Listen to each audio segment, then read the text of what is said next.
Okay, good morning guys. So today we're going to make a coffee using this machine. It's Nespresso. Alright. So first is we're going to add water.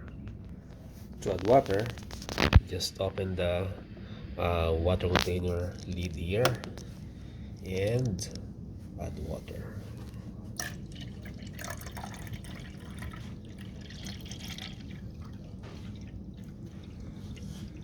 Okay, close it. Next is to open this. Just pull.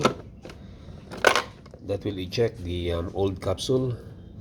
So we're going to get a new one, and then place it here. Just drop the capsule here, and then close it, lock, put the cup here. Okay, and then there are two switches here. That's for small cup and big cup.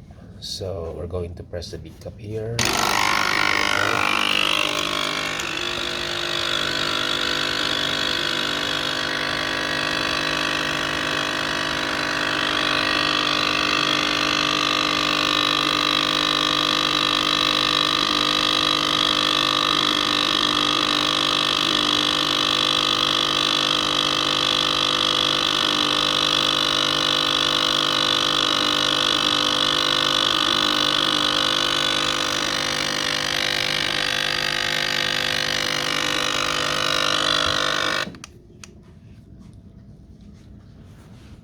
Right, so now we have a fresh hot coffee.